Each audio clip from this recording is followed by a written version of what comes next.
policing officer of 1,000 Itizab.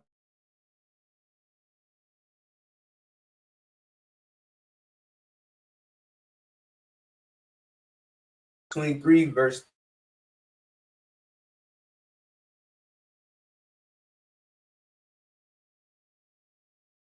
You say definitely read out of the Tanakh.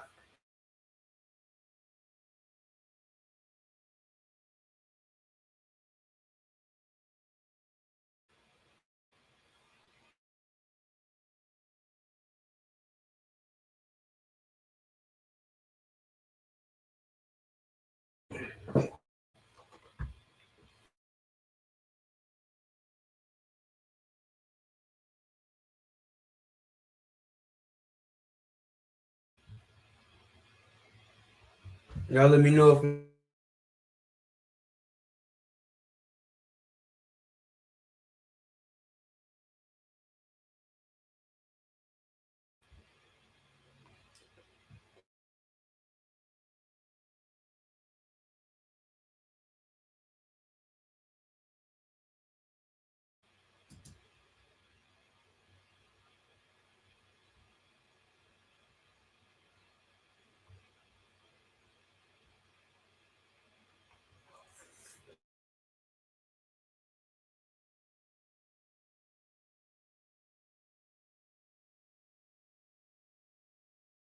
why Bakal.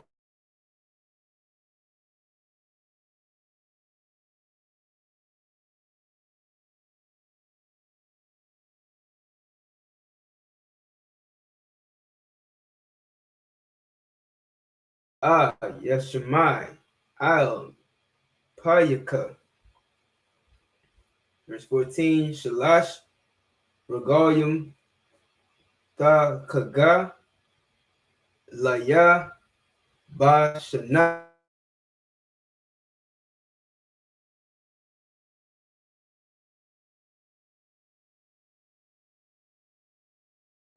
One second.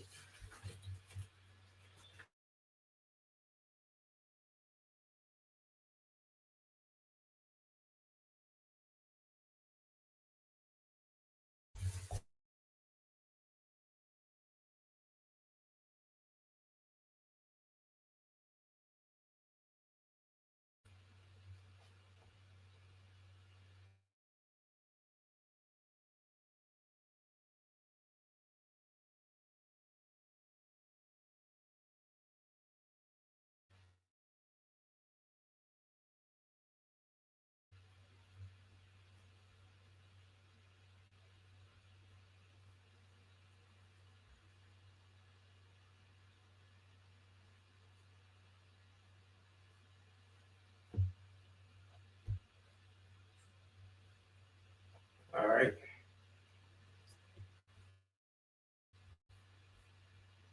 Slack again. Verse 14. Shalash, Regalium, Ta Kaga, Laya, Ba Shana. Verse 15. Ath, Chaga, Ha Matazawat, Da Shamar, Shaba'aitha, Yamayam, Da Akal, Matazawat. Excuse me. Ka Ashar, Tazawaya Thak, Tazawaya Thak, La Mawa'aid, Kadash, Ha Abayab, Kaya Bawa, Ya Taza'ath, Ma Matazarium, Wa La'a Yara Awa, Panya, Ra Yaquam. Verse 16. Wa Kaga Ha Kwatazayar, Ba Kawarya, Ma Aishayak, Ashar, Zarai, Ba Shada, Wa Chaga Ha Asap, Ba Taza'ath, Ha Kana, Ha Shana, Ba Asapak, Af, Ma'aisha Yaka, Man, Mana Ha Ada. 17, Shalash, Pa'ayim Ba Shana Yara'aha called Zakawar Zakawarka All Panya Ha'adan Yahweh. Verse 18 La'a Da Zabak Al Khamataza Dama Zabakia Wala'a Yala Yan Kalab Kagaya Eid Bakwar. Verse 19 Shalom just aren't painted. Eid Kwabar.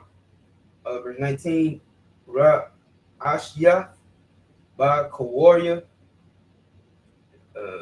Adamathka Da Baya'a Ba Bayath Yahweh Alahayaka La'a Da Bashar Gadia Bakalba Bakala Amwa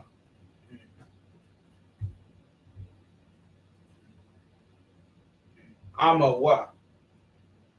All right. Verse 13 in the English. Book of Exodus chapter 23, verse 13 in the English.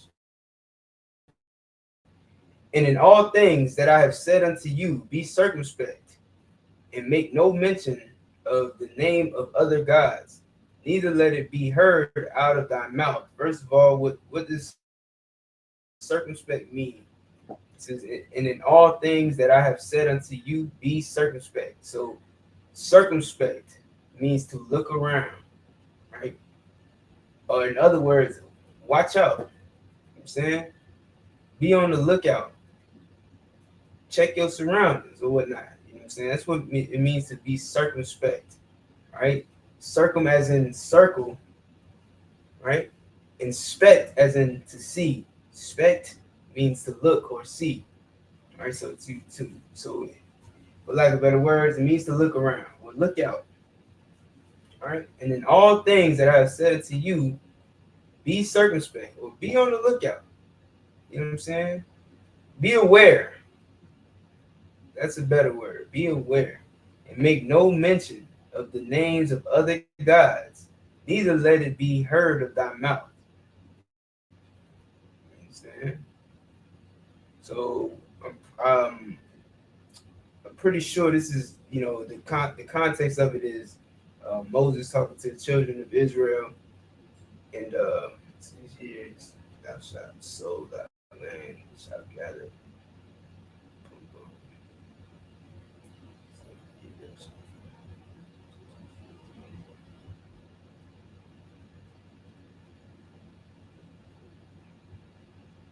Yeah, so Moses is laying down, the rules and laws and whatnot to the children of Israel. He's telling them, be aware. You know what I'm saying? Make no mention of the name of other gods. All right, which is why we're not supposed to be looking up to these false gods, man. You got these zodiac signs that people treat as gods now. Like these zodiac signs, these stars and symbols represent who we are and dictate our lives and what we do and how we carry our lives. You understand? You got other gods like that Chinese god Buddha. You got what else? You got those Hindu gods. They got like a dozen gods. They got thousands of gods. You understand? Especially Egypt. Everybody's so infatuated with Egypt. Well, God destroyed Egypt. That's what we're reading about right now. This is after God destroyed Egypt. You wonder why they got to dig Egypt up out the ground? Because God laid Egypt to waste. But yet you think that their gods are powerful. You think their gods are more powerful than the God that destroyed Egypt. You understand? You believe in the Egyptians' gods more than you believe in the Most High God. You practice what those Egyptian gods did, rather than practicing what the Most High God tells you. You understand? Make no mention, neither let it be heard out of thy mouth. This is why we don't celebrate Christmas, man. You'll never catch me celebrating no damn Christmas or saying Happy Easter to nobody. happy holiday to nobody. Happy Merry Christmas to nobody. You understand? Because I refuse to let it even come out of my mouth. All right. Exodus chapter 23, verse 14 in the English. 3 times thou shalt keep a feast unto me in the year. Thou shalt keep the feast of unleavened bread. Thou shalt eat unleavened bread 7 days, as I command thee. Okay, I found this on the web for set 2314. So don't never want to listen to you when you need it. As soon as you don't need it, you want to open them out. Um, you understand? We just got out of the feast of unleavened bread. You understand? Most High Christ for that. We just kept the Passover, and we ended the Passover with a feast, which is called the Feast of Unleavened Bread, where you eat unleavened bread for 7 days. All right, that's what it says. Thou shalt eat unleavened bread 7 days, as I commanded thee. in the time in the time appointed of the month Abib, for for in it thou camest out from Egypt, and none shall appear before me empty. Verse 16. In the feast of the harvest, the feast the first the feast of harvest, the first fruits of thy labors. All right, this is another feast day that we're about to celebrate. The feast of first fruits is coming up very soon. Start getting ready for that. All right, which thou hast sown in the field, in the feast of ingathering, which is in the end of the year, when thou hast gathered in thy labors out of the field. Verse 17. 3 times in the year all thy males shall appear before the Lord God. Thou shalt not offer the blood. Real quick, my fault. On that 3 times a year shall all thy males appear before the Lord. That's what we're doing at these feast days. These high holy. You wonder why, brothers, listen, I'm wearing the garment I wore for Passover right now for the Sabbath service. You understand? And next year I'll be wearing a different one because I'm gonna make a whole new one because every year when we go to the Passover, when we go to these feast days, we are presenting ourselves before the Most High God. All right, that's what we're doing. That's why we get so glorious and fly. That's why brothers spend so much money on their garments. That's why sisters spend so much money on their dresses. We want to present ourselves before the Most High. You can't come short.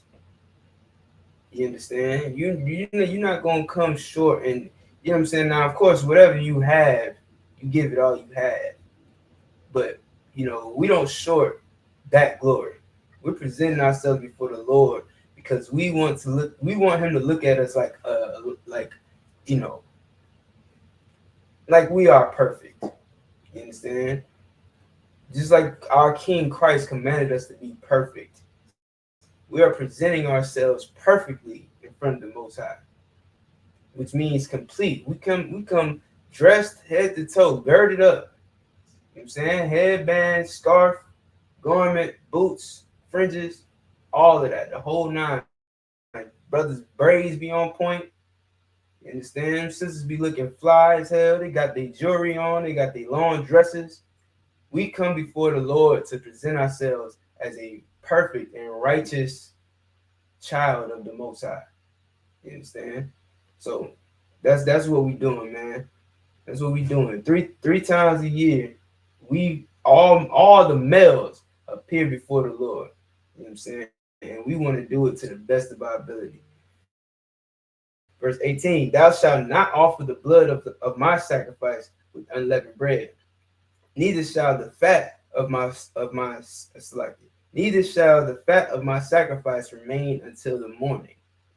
The first of the first fruits of thy land thou shalt bring into the house of the Lord thy God.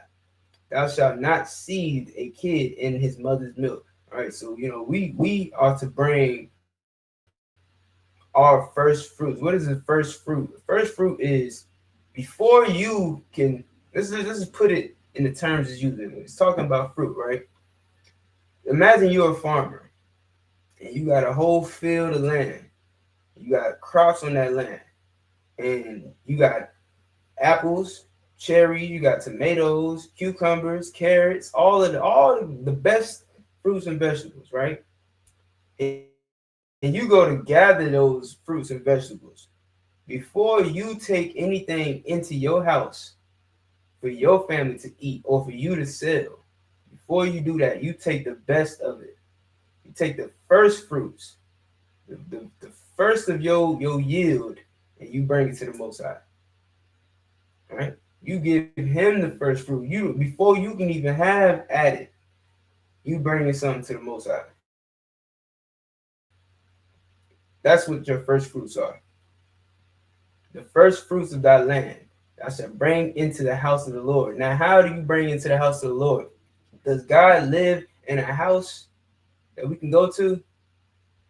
No, he doesn't. Not physically. But you know it is in the house of the Lord, the men of the Lord. All right? You wonder why we pay our tithes to Commander Yohana, because he's a man of the Lord. He's a priest of the Lord. And the Lord commanded us way back in Exodus, in Numbers. You understand? He told us how to pay tithes. And he told us, the Most High said to Moses and or all the Israelites that Levi is his inheritance. You understand? Levi doesn't have an inheritance. Out of all the 12 tribes, Levi did not have an inheritance. And so he made himself, the Most High made himself the inheritance of the Levites, right? So when we bring our tithes, we bring our first fruits to God, we're giving it to the priests, the Levites. You understand? Because now, after the order of Melchizedek, um, the priests aren't just is not like the titleship of priest is not exclusive to Levites anymore because of Melchizedek. You understand? Because of Melchizedek, our King Christ gets to be the chief priest over us. If not for Melchizedek, Christ would not be chief priest over us because he's not a Levite, right? He's a Judite. He's from the tribe of Judah. So without the order of Melchizedek, Christ could never be the priest over the chief priest over us. All right. So that lets you know that order opened up that position, so to speak, for all the 12 tribes to be priests. And so therefore, now we pay our tithes to the priests, whatever tribe they are. We give our first fruits to the priests, no matter what tribe they are. Okay. Um, boom. It says, "Thou shalt not seethe a kid in his mother's milk." This does not mean that you can't eat beef with uh, mozzarella. It's not what this means. That's a Edomite way to think. That's a caveman way of thinking. When it says thou should not see the kid in his mother's milk, this is talking about unaliving a baby cow while it's still breastfeeding. That's what this means. When it says thou should not see a kid in his mother's milk, this is why it's talking about a kid. It didn't say you should not see a right? That would be okay. Oh, a cow, full grown cow, a heifer, you know what I'm saying? Or a bull, whatever. If it said you cannot see a grown cow in its mother's milk, then you would have to look at it and say, well, obviously a grown cow is still breastfeeding. So that can't be what this is. And maybe they would have a point. This is talking about a kid. This isn't talking about any aged cow. It's talking about a kid. What is a kid? A baby, a child. Well, this kid is still breastfeeding. It's still in its mother's milk. It hasn't even tasted grass yet. It's still just breastfeeding. Still getting milk from its mother. That's what that means. So you're not allowed to eat that child. So they have what's called veal, right? They have veal. And it's not just talking about a cow, just so you know. So a kid can be a baby goat. It could be, well, actually, I believe that's literally what it's talking about is a baby goat, because that's what a baby goat is called, a kid. But we talking about goats, lambs, cows, any animal that breastfeeds. You are not allowed to go and kill that baby to eat it. That's wrong. Like, you know what I'm saying? Like have some compassion on these animals, man. Like, man, listen, if it wasn't for this law right here, there would be no cows, there would be no goats, there would be no lambs, because the oppressor is greedy and he will eat up everything. If not for this law, there would be no regeneration of these animals. That's why look at the fact that there is a such thing called veal. All right, veal is baby lamb. You know what I'm saying? Let me look it up real quick just to see specifically. I just want to make sure. All right, what is veal? What animal is veal? What is veal? All right,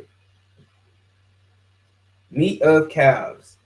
Right, veal, meat of calves slaughtered between 3 and 14 weeks.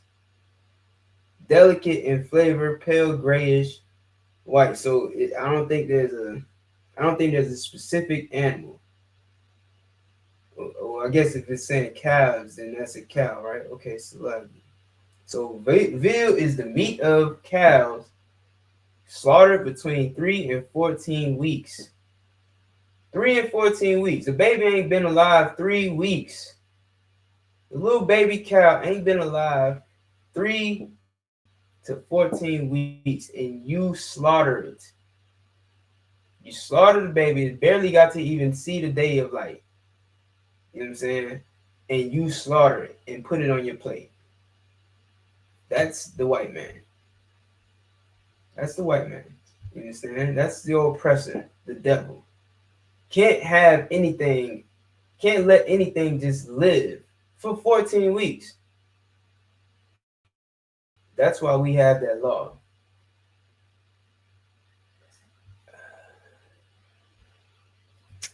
Yeshua Dionysus, or whatever, however you say your name, you're speaking gibberish. I know what the heck this Isis Ra and El is not Israel. Israel is a transliteration of the word Yashar Allah.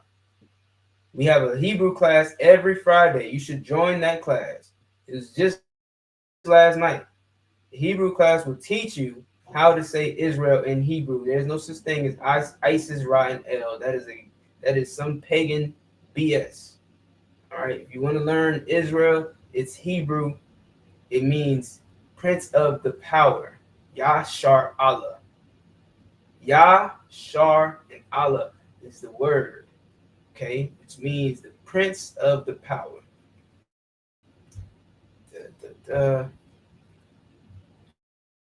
Shalom Kayla, Princess Nizam, Anna, Dashawar. All right, shalom everybody. Thank for joining in. All right, so let's keep going. Verse 20. Behold, I send an angel before thee to keep thee in the way and to bring thee into the place which I have prepared. Verse 21. Beware of him and obey his voice. Provoke him not, for he will not pardon your transgressions. For my name is in him.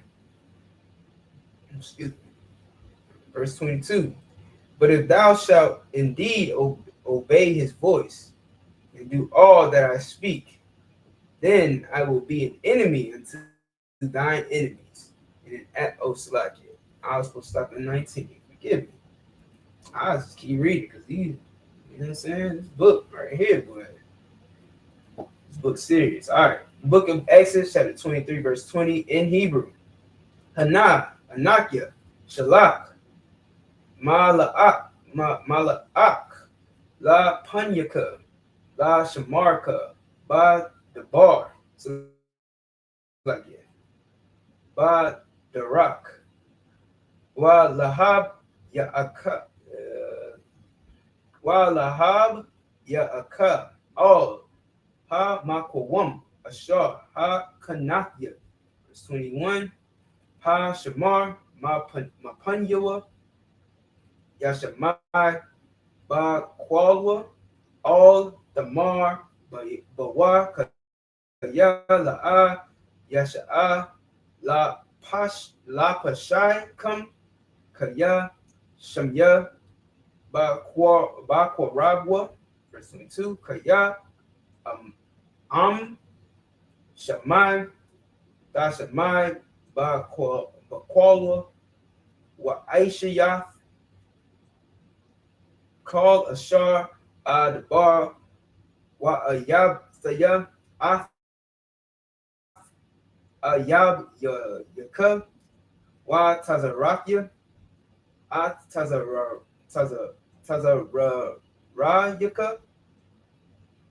Tazar Rayaka. Alright. Verse 23. Kaya Yalak Malaakia Lapunyaka Wa Habaya Ak Wa Habaya Aka All Ha Amaria Waha Kathya Wahapar Waha Parazia Waha Kanaanya Ha Hawaya Hakaya Waha Yab Waha Yab Waha Yaba Wasya Waha Yaba Wasya Waha Kakad, it's like Waha Kadath Yawa, Waha Kadath Yawa. Alright, verse 24. La'a, the Shath Kawa, La Allah, La Allahayam, La Allaha Yaham, La Allaha Yaham, Wala'a, Da Ibadma, Wala'a, Da Aisha, Kamai, Shayaham, Kaya, Haras, Da Harasma, Da Harasma, Wa Shabar, Da Shabar, Ma Tazabathiyahum, verse 25, Wa Ibad Thum,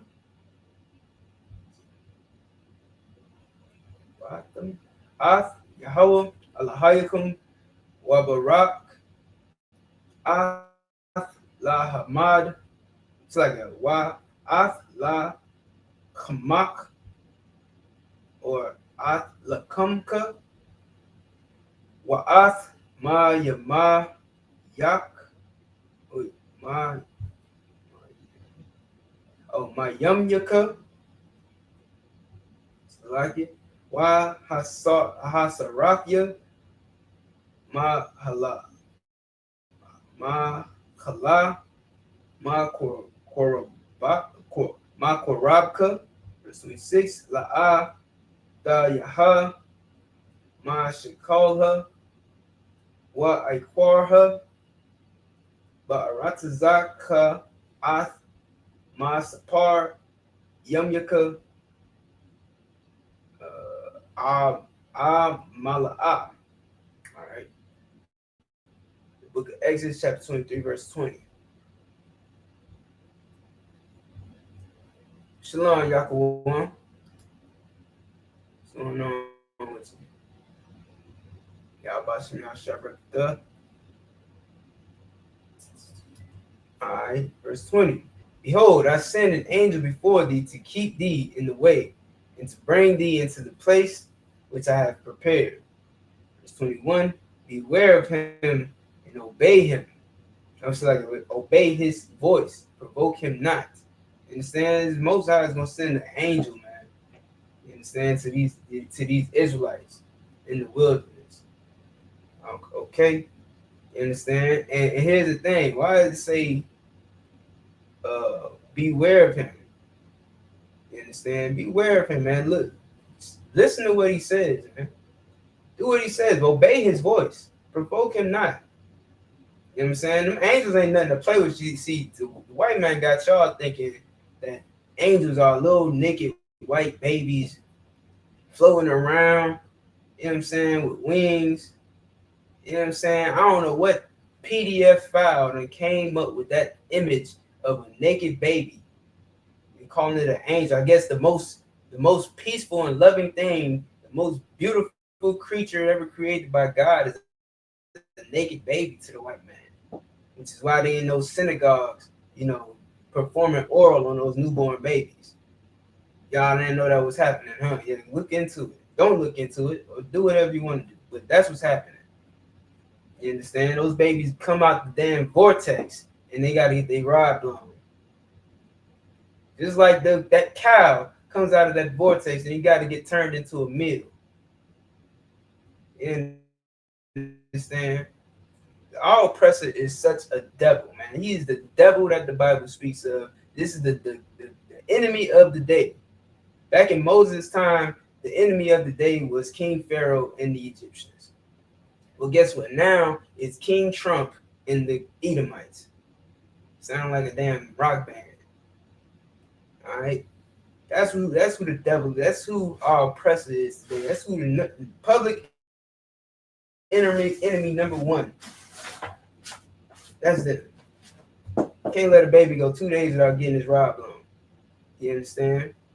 Or I guess it's 8 days since they trying to copy the Torah, right? But this angel is not no little naked baby. You understand? This angel will destroy you if you provoke him. That's why the Lord had to tell you, man, beware of him and obey his voice. Provoke him not, for he would not pardon your transgressions. A little naked white baby, you can't. What a little naked white baby gonna do to you if you transgress the law? If you go against what the Lord said to do, what a little naked white baby gonna do? Understand? Nothing. A little naked white baby can't do anything to me, man. That is fantasy. It's a lustful, disgusting fantasy by your oppressor. That is not what an angel is. An angel will destroy you, and he will not pardon your transgression. For my name is in him. You understand? Because listen, when it says my name is in him, this is exactly what Christ. This is exactly how Christ is described. You understand? The Most High is in Christ because he does what the Most High would do. Just like this angel, the angel will destroy you, just like God will. He got the same spirit. That's what it means by my name is in him. My name is in him, meaning he's just like me. You know what I'm saying? When you're looking at him, you're looking at me. All right. Verse 22. But if thou shalt indeed obey his voice and do all that I speak, then I will be an enemy unto thine enemies, and an adversary unto thine adversaries. Hold up, though. Now this is the same God of today. The same God today is the same God of yesterday and the day before that, and way back to Exodus, way back to Genesis. It's been the same God this whole time. So if God is all love and all equality, then why is God saying that he's going to be an enemy unto our enemies, an adversary unto our adversaries?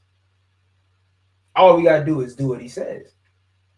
You understand? You wonder why God is not doing this. I heard some woman say, I hear some type of trend going around now, like where was Jesus when slavery was happening, right? That's what they saying now.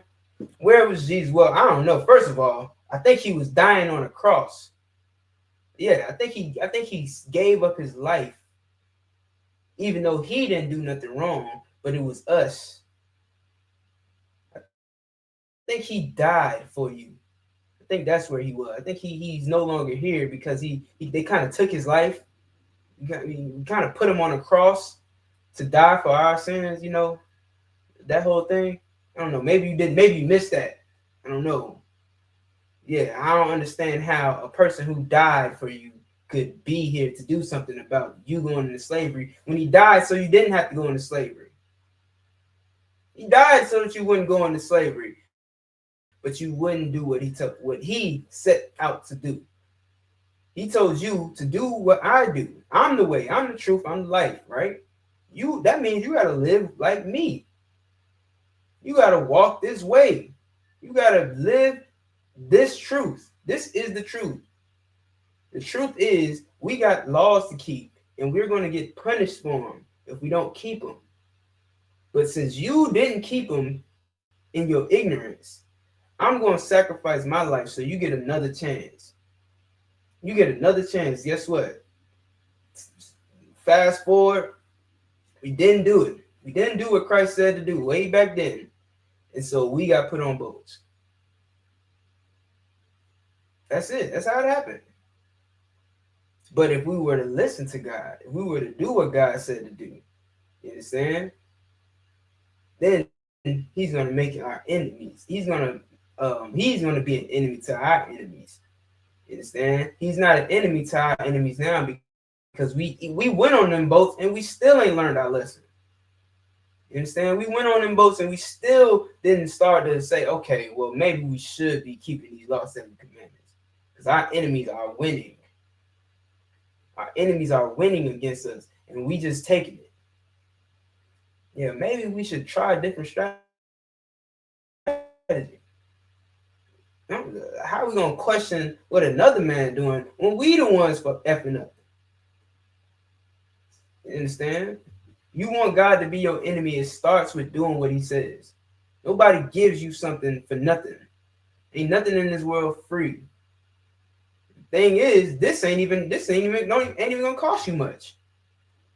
Doing what the Lord said to do ain't gonna cost you anything, but you're gonna gain everything. All right. Verse 23.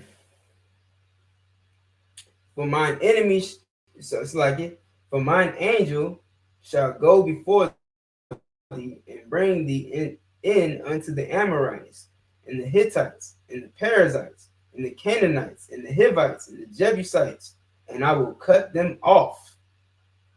You understand? Feel that for a second. My enemy shall go before thee and bring thee in unto the Amorites and the Hittites and all these nations. These names I'm saying, these are nations of people.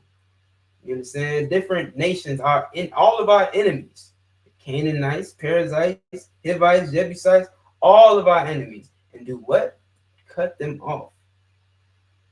What does that mean, man? These are fighting words. You understand me? These are fighting words. These are words of war. This ain't no friendly words. This ain't no kumbaya words, man. These ain't no let's get along words. The Lord is talking about destroying nations for our sakes. And all we gotta do is do what he say. This is all throughout the Bible. I don't know what your Christian pastor been lying to you about. All right, verse 24. Thou shalt not bow down to their gods. That's why you shouldn't be going to Christian church tomorrow. Tomorrow morning, you're going to be in the Christian church bound down to some white statue. Some statue of a white man nailed to a cross. You're going to bow down to that. And you're going to say, Jesus, Jesus, Jesus, 1,000 times. You understand? You're going to say Jesus until you blue in the face. Well, black people don't get blue in the face. White people do, but you get what I mean. You understand? You're going to sit there saying Jesus, Jesus, Jesus, and the whole time you're going to have some devil, in the image of some devil in your mind. You're not going to see a black man with a woolly afro who looks vicious and scary. You're not going to see that because, of course, that to you looks like the devil. You think that a black man is the image of the devil, and a white man is the image of the greatest man that ever lived, that ever walked the face of the earth, Jesus Christ, Jesus, your Lord and Savior. You think the white man looks like that, and that's what you see when you bowing down and you saying Jesus, Jesus, Jesus. Well, God said, "Thou shalt not bow down to their gods." We got our own God, man. We got our own God. His name is Yahweh, ruler of the entire universe, the creator of the entire universe. And he wants us to serve him so he can throw down our enemies. Anybody that ever disrespected us, ever did us wrong, he will destroy them. We ain't got to lift a finger. But all we got to do is do what he said. We got to keep these high holy days, man. Keep these feast days. Feast of first fruits, feast of Purim. You understand? Passover. All these things, man. There you go, princess. A great and terrible power. That's who we worship.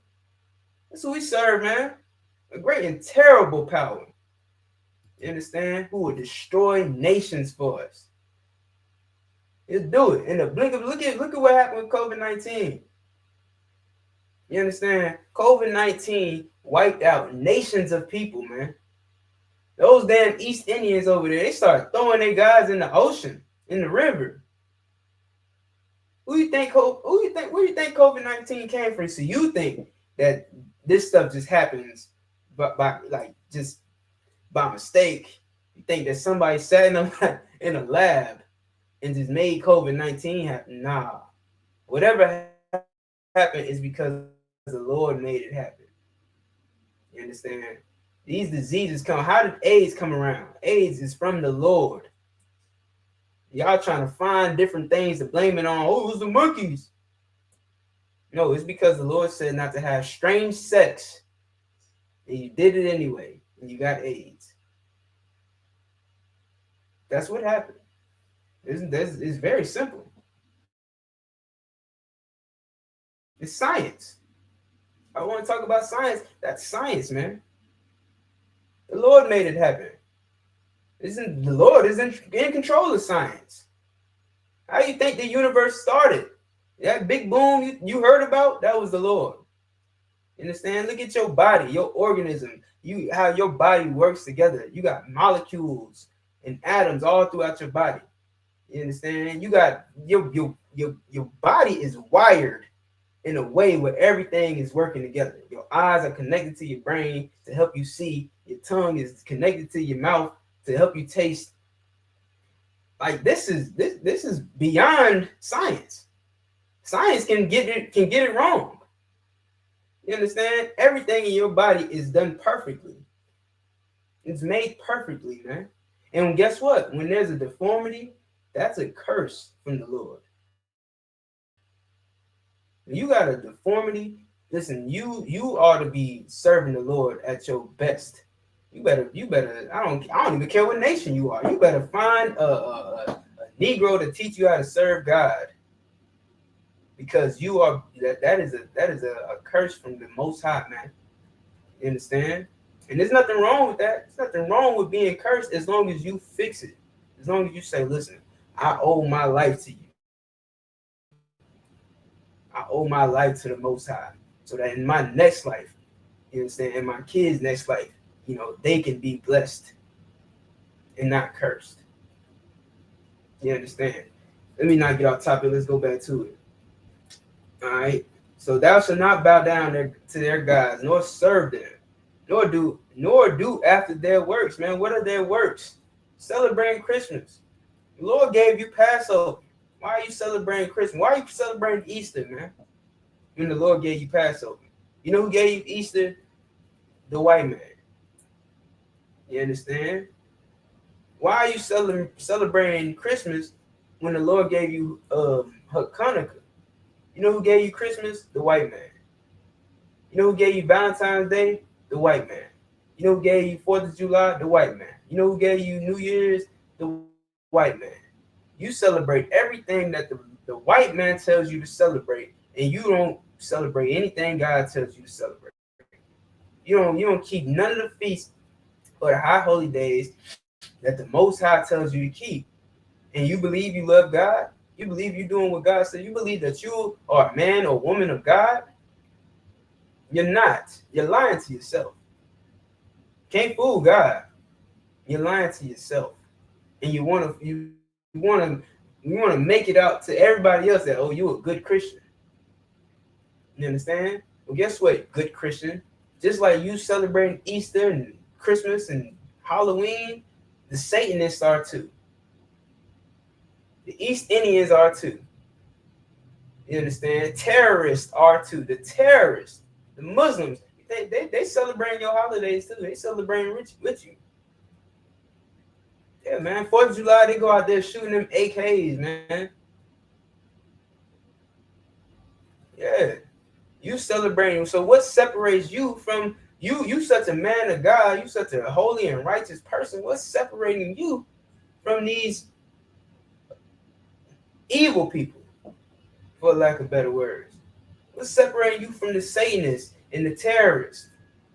If you such a holy and righteous person, you celebrating the same holidays they celebrating. What makes you holy?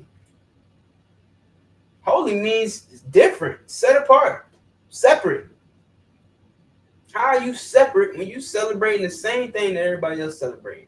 You going to church on the same day all the evil people going to church. You're not. You understand? You're going after their works. All right. But thou shalt utterly overthrow them and quite break down their images. Listen, man, that's why we destroy. That's why, listen, when we at camp, we got this picture of Caesar Borgia, who everybody calls Jesus Christ. They think that that's the image of Christ, a white man, right? We have that image on a piece of wood, and we stand up on that podium and we throw it down to the ground. I mean, I don't be trying to break it, but I have such a hate toward that image because of the evil is done to my people that I can't control myself. I want to break the board in half, but I know that would not be brotherly because my brothers worked hard on that image. You know what I'm saying? They worked hard to put that damn thing together. So I apologize, but it's getting casted down, just like the Lord commanded us. You understand? And it says, and quite break down their image, man. You understand? You know what I want to do so badly. I live out here in Monroe, Louisiana. Sometimes I'll be heading toward Shreveport. No. Actually, which way is that? That's going towards Jackson. So sometimes I get on the interstate going towards Jackson, right? And there's this big cross, like a huge cross. It's just like on the highway. If you from around here, you know what I'm talking about. That's this huge white cross that you pass by on the interstate. And all I want to do is topple that damn thing. I want to get a bulldozer and just break it down. Wouldn't do anything for anybody because, of course, that's vandalism. You understand? That's called vandalism. Don't do that. Not get a bulldozer and break down white people's stuff. Don't do that. But that's what I want to do because the Lord commanded it.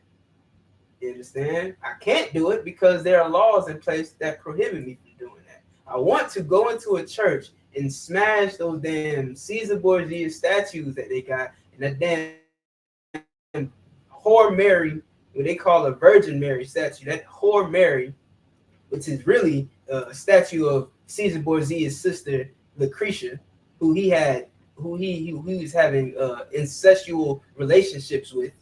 You understand? I want to smash that damn statue into the ground. I want to burn all of those paintings of that white Jesus. That's because that's what the Bible says to do. You understand? I shall not bow down to their gods nor serve them. Those Hercules statues and Zeus and all those goddamn pagan ass statues, man, I want to go and destroy them, but it's their kingdom. I'm not going to touch their statues in their kingdom. I'm just here occupying until Christ returns. You understand? There's nothing I can do about these statues.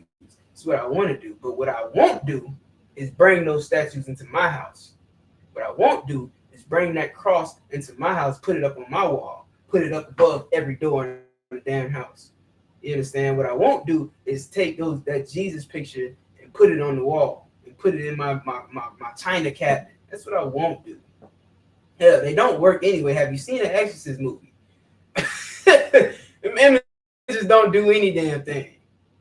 You understand? So why would you even why even bother? All right. Verse 25. Or is that it? Nope. Verse 25. And ye shall serve the Lord your God, and he shall bless thy bread and thy water. And I will take sickness away from the midst of thee. Listen, man, everything we ever wanted is written right here, man. We was warned thousands of years ago. We was warned about this thousands of years ago. That we were gonna, that if we didn't do these things, man, what would happen? And saying all the Most High is telling us is if you do what I say, I'm gonna bless you.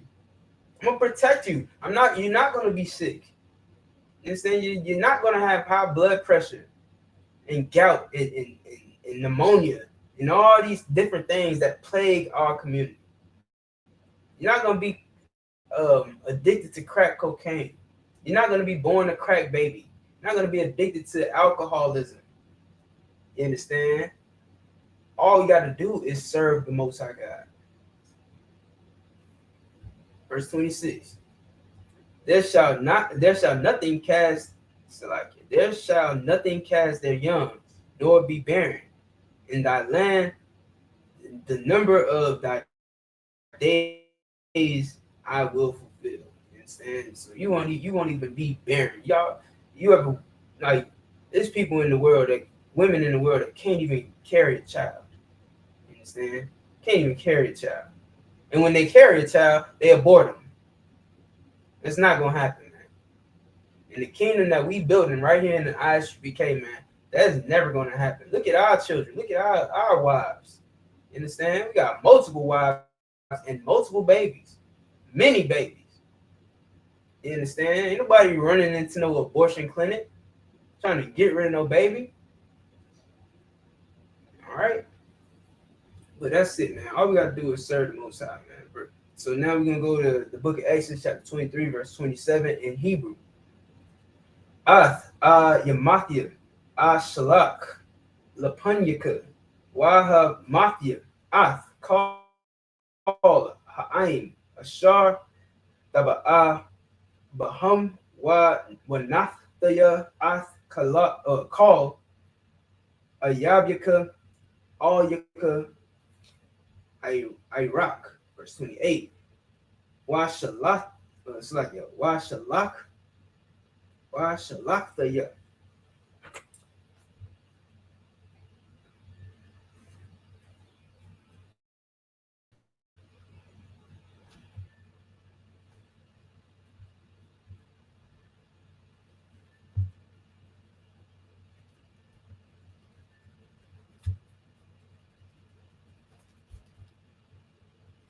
so I can bear with me 1 second.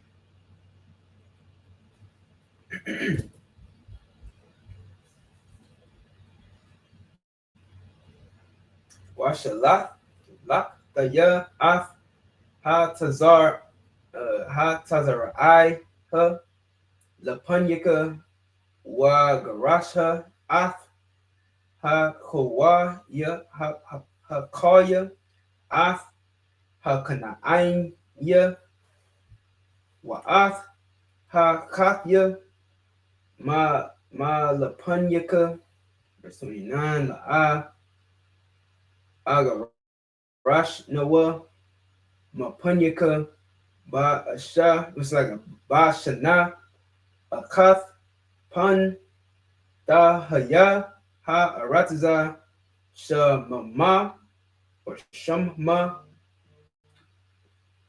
Wa Rabah Alyaka Hayath Ha Shada, verse 30, Ma'ait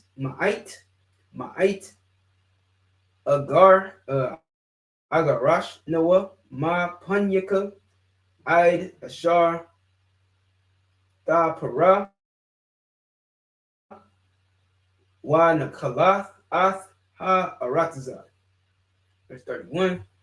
Washathya Ath Gabalka ma yum sawap wa aid yum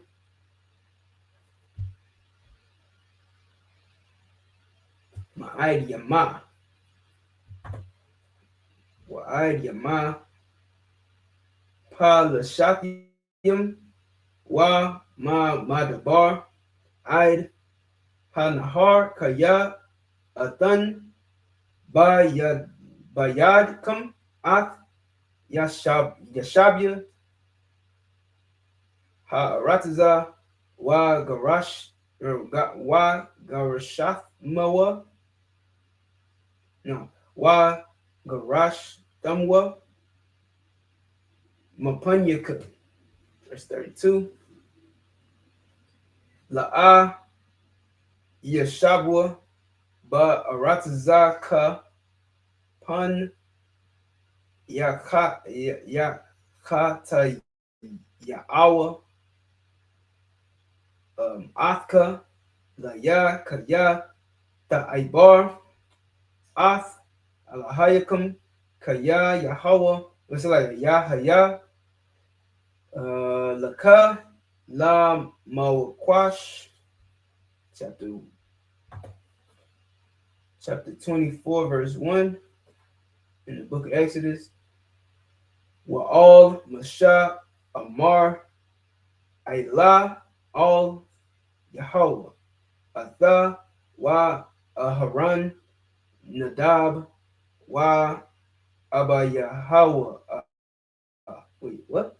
Wa Abba Yahweh. Wa Shaba Ayam Ma Zakwanya Yasha Allah.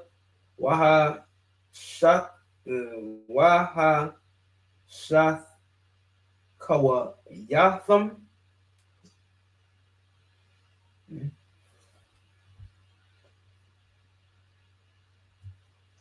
Ma Rachak, the book of Exodus, chapter 23, verse 26. Stop here. 27 in the English. Exodus 23 and 27. I will send my fear before thee and will destroy all the people to whom thou shalt come. And I will make all thine enemies turn their backs unto thee. Why? Because what's the difference between an enemy turning his face towards you and turning his back towards you? I wonder if anybody can answer that. If anybody can answer that, I will be very proud. You understand? Why? What's the difference between an enemy facing you and turning their backs on you? Right? Think about it. I'm gonna keep reading. Verse 28. And I will send hornets before thee, which shall drive out the Hivite, the Canaanite, and the Hittite from before thee.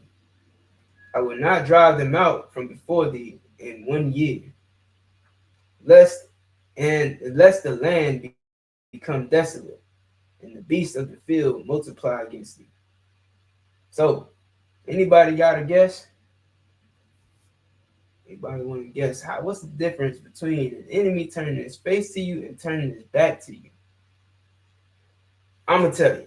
Let's go ahead and tell you. I don't think anybody want to give it a shot. Sorry. So the enemy turning his back towards you means that they're running away. All right. There you go. There you go.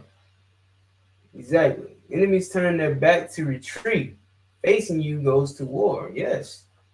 When they facing you, they're preparing to go to fight you, to battle you. You understand? And that'll determine who turns their back on who. So if we losing, we turn our back on them. And here's the spirituality of it. Black people don't know that they're at war right now. And we have our back toward our enemy. We have our back toward Esau and his, team, his nation. We have our back toward him. How do you know this? Just look at how black people treat white people compared to how black people treat other people. Look at how black people treat other black people. Look at how black people treat other black people. Black people have made other black people their enemy to the point where if you bump into another brother or sister, even though it's a mistake, you might get into a fight. You might get into a gunfight just for bumping into a brother, just for stepping on the shoes in a crowded club. You in the club and you step on a brother's sneakers. You might lose your life. But if a white man bumps into a black man, oh, it's understanding. It's all right. Oh no, it's cool. Oh hey man, look, no problem. You know what I'm saying? No sweat. But a black man is, hey bro, what the fuck? What, you know what I'm saying? What you stepping on my shoes, bro? You know what I mean? And that's how we treat each other, man. We turned our back on them. I seen a video of a Chinese man, right? It was a Chinese man chasing down a group of young brothers, some YNs, chasing down from a restaurant because they didn't leave a tip. Now, last time I checked, a tip is not mandatory. When you eat at a restaurant, it's not mandatory. It's courteous, but it's not mandatory. This damn, so many words I want to call them. This Moabite, that's a damn insult in itself because Moab is the wash pot. Okay, well, this damn Moabite man, he chased down some YNs. Now, typically, we know YNs gonna turn up on somebody. You know what I'm saying? A YN gonna probably pull out the strap. You know what I'm saying? No gorilla. And use it, probably. You know what I mean? Might turn into a robbery. Who knows? But YN is not the type that'll back down from a fight. Well, this damn Moabite, I don't know no other word to put this, he bitched him up. He ran down on him, told him he ain't leave no tip. And these YNs went to talking about, hey man, calm down. Why you acting like this? Why you being this way? Trying to talk him down. Like I ain't never seen that type of patience and diligence with no YNs ever in my life. You understand? And I wish that I could see that more, but I wish it was towards our people. I wish it was towards other black and Hispanic people, man. But this damn Moabite ran down on these YNs and they started damn near apologizing for not leaving a tip. There was no action. They didn't jump him. They didn't pull out no weapons. They talked it out. And the YN, I mean the Moabite, he talking about slapping him. He talking about I'll slap you. Don't you yell at me, because the YN started yelling at him. He's like, man, what's your problem, man? I'm not leaving you no tip. And Chinese man, I should slap you. Why you yelling at me? Like he put authority over them brothers. You understand? And that is sad when we live in a world where our own people are our biggest enemies, even though another people put us in slavery. Came into our neighborhoods, set up businesses in our neighborhoods with no credit. They didn't need credit to do it. They didn't need a green card. They didn't need no type of permits and nothing like that. They selling dogs and cats out of their restaurant. You understand? In the middle of the hood. And we beefing with each other. Our backs are turned against our enemies right now. We're running. We're running from them. And we at war with our own people. That's got to change, man. That has got to change. But the only way it's going to change if we start to do what the Lord says. Christian church is not working. The Christian church is not working. And you wonder why it's not working, because they're pushing our enemies' doctrines. How is it going to work for us if it's made to support and build up our enemy? It doesn't even make sense. You gotta get rid of that. If you want your people to succeed, if you want your people to thrive, you have to give up the things that make your enemies thrive, because it makes you fail. It's the only way your enemy thrives. He thrives off of your failure. Yeah, I don't know an enemy that can thrive off of my success. If I have an enemy and I'm succeeding, McDonald's are in competition with each other.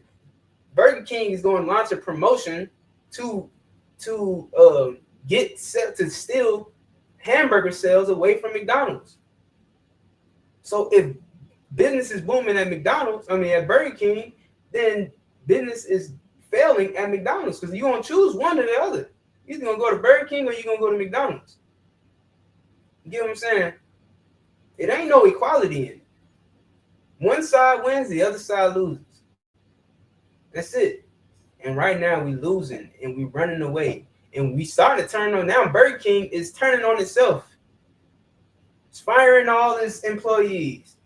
You understand? Is just giving out burgers. Ain't making no money at all. You know what I'm saying? This is the analogy I'm using, because we are in a bad place. You understand? And we don't even know we fighting a war and we're running away from it. Moving on. All right, where we at? Verse 27.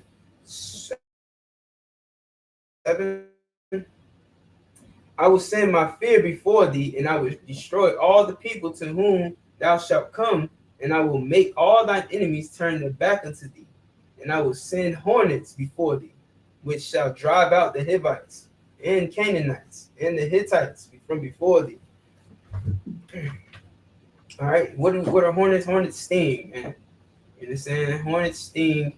You understand? You can look at it like, how a bullet stings when it pierces you. All right. Well, these people are going to get pierced. These enemies are going to get pierced if we serve the Most High. Verse 29. I will not drive them out from before thee in 1 year, lest the land become desolate. So if they if they get destroyed too fast, who's gonna take care of the crops? Who's gonna take care of the land? You understand? You gotta have somebody sticking around. You know what I'm saying? You just wipe them off slowly but surely, just like COVID-19, just like coronavirus, man. It's wiping them out. You know what I'm saying? It didn't sweep out everybody. Of course, it couldn't just sweep out everybody, because those lands got to get tilled, man. Somebody got to work in the field. Somebody got to work in those manufacturers. You know what I'm saying? Or whatever the case is. Somebody got to keep the earth spinning. You can't just wipe out everybody, right? Lest the land become desolate and the beasts of the field multiply against it. You understand? The Lord the Most High is a chess player. You understand? You're not playing checkers. You want the Lord to play checkers. That's why you asking, well, where was Jesus when we was going into slavery? You don't know. You don't understand strategy. You understand? You don't understand boss moves, because you ain't a boss. You think you're a baller, you ain't no boss. You understand? You think because you got one little business that you run and you're a boss. You're not a boss. You don't know how to make boss moves. All right? The Most High knows how to make boss moves. That's how he moves. All right? So let's let bosses do what bosses do. Verse 30. By little and little I will drive them out from before thee. That's what I just said. All right? By little and by little. You mean? They're gonna get drawn out. It's not gonna be just all of it. Ain't gonna be one big sweep. It's gonna be little and little. That's why look at all these look at how many earthquakes hit and swallowing up thousands of people. 25,000 people just gone in the blink of an eye from one earthquake. How many people just getting unalive from these mass floods, landslides? You understand? Sinkholes. You know what I'm saying? All of these natural disasters, these are disasters that have no explanation. Ain't nobody going over there and making it happen. The Lord making it happen. It's right in the Bible. You wondering why you seeing these things? It's in the Bible. This is the proof that you ain't reading it. If you was reading it, you would know that the Lord, y'all sitting here praying to the Lord like, oh, just pray for Israel. Pray for Palestine. Pray for Timbuktu and all these damn foreign places. Nobody praying for you. because the Lord is doing this thing, man. You want to pray for all these other people when the Lord is doing this thing. Listen, COVID-19 was a great time to be alive, man. I'm sorry. I'm sorry for everybody that didn't get the experience being alive through COVID-19. I'm sorry you had to be wiped out. But it was a great time, man. Gas was cheaper. Flights, you can get on a plane for like $30. And tell me I'm lying. You can get on a plane for $30. It was great. We was having cookouts. It was a great time. I wish we could go back, man. Sheesh. Anyway, just reminiscing a little bit. It was a great time, but the Lord ain't do it in no big sweep, man. He just wipe out the whole entire nation. It's little by little, man. It's coming in waves. No pun intended. A tsunami might hit next. Who knows? Wipe out a whole bunch of people. The Lord is doing it. All right. And why is he doing it? Because the ISUPK is doing what the Lord says to do. You understand? The Most High said, keep the Passover, and the ISUPK does it. The Lord says, don't abort your babies. The ISUPK does not abort babies. The Lord said, do not be homosexual. The ISUPK is promoting heterosexual marriage so much that some of us have multiple wives. You understand? We doing what the Lord said to do, and we're praying that he destroys everybody, just like he said he would in Exodus. In Exodus chapter 23. He's telling us that he'll do it if we do this. Well, we're doing it, Lord. We're doing it. Can you please make this happen swiftly? Can you wipe them out? Like, listen, I understand a little by little thing. I'm going to let you do your thing. You understand? You know better than me, but if it was me, you know what I'm saying? If it was my will, I would just say, get it done, get it over with. You know what I'm saying? But that's just me. I'm a little vain. You know what I'm saying? But the Lord is doing it, man. All right, verse 31. And I will set thy bounds from the Red Sea, even unto the sea of the Philistines, and from the desert unto the river. For I will deliver the inhabitants of the land into your hand, and thou shalt drive them out before thee. Verse 32. Thou shalt make no covenant with them, nor with their gods. They shall not dwell in thy land, lest they make thee sin against me. You understand? First of all, you understand when it says thou shalt make no covenant with them. This is a covenant is a promise. Right? A covenant is like a promise. You can think of it like a contract, agreement, a treaty. You understand? We weren't supposed to make no treaties with these people. They don't keep their treaties. But the Lord knew that before we had to learn it. We had to find out that the hard way. That these people do not hold to their agreements. You understand? When they make an agreement with their enemies, when they make a contract with their enemies, they're gonna break it. Ask the Gadites, ask the Native Indians, man. Ask the Seminole Indians, ask the Blackfoot, the Cherokee, the Pequots, ask the Tainos, man. Ask all of these, ask Negroes. When has the white man ever made a promise that he kept to you? Donald Trump ain't keep a promise to you, man. He told you that he was gonna make it better for black people.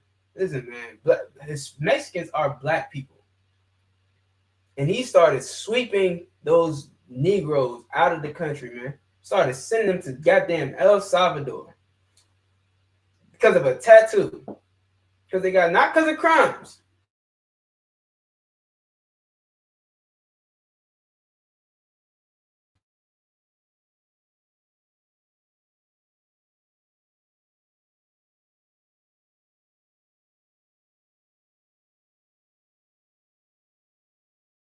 They got thrown into some El Salvadorian prison because of tattoos. What damn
So like a few technical difficulties. But yeah, man, they ain't kids. Esau ain't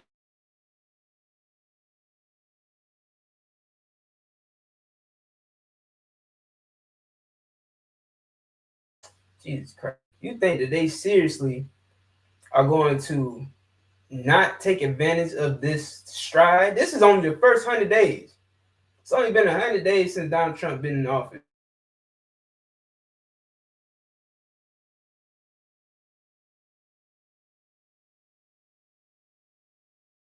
You understand? This is going to happen to you, black folks.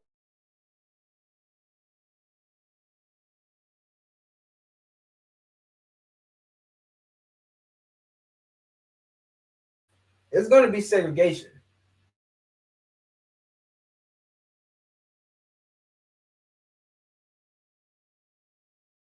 All of that. It's going to be red line cities or whatever you want to call it, red line protocols, red line, whatever, red line properties, whatever you want to call it. It's going to be segregation, man. It's going to be saying the kingdom of heaven.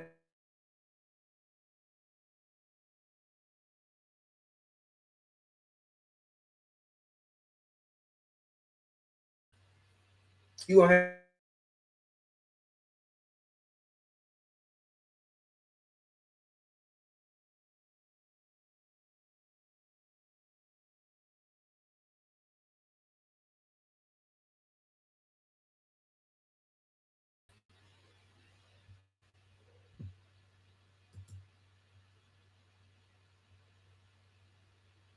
bear with me 1 second. This connection kind of jamming up.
I hope this is better. Not really sure. Y'all just have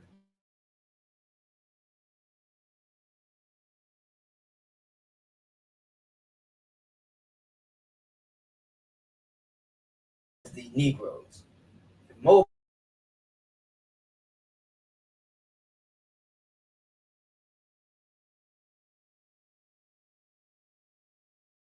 America the melting pot, right? America is the opposite of what the Lord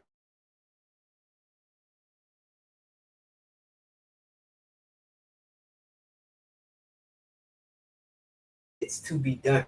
So while they calling this the nation under God,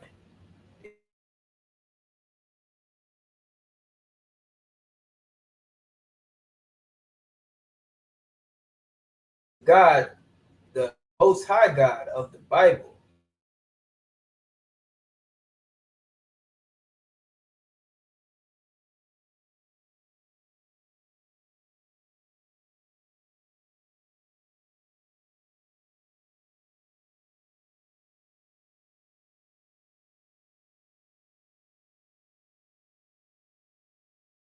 we live among days and none of God's holidays. We keep their sun worship day and we say to hell with the Sabbath. We keep their holidays and or so like it. We we in America, blacks and Hispanics believe in that LGBT lifestyle. The Lord said not to live that lifestyle. You understand? Living amongst our enemies, living amongst the heathens, have caused us to sin against our God. They shall not dwell in thy land, lest they make thee sin against me. For if thou serve their gods, it will surely be a snare unto thee. Serving their gods has been a snare. What is a snare? A trap. You understand? A trap that you can't get out of. They lured you in with the Christmas carols and the chocolates. You know what I'm saying? All of the red hearts, the heart-shaped candies and all that stuff. They lured you in with all those things and made you love those things.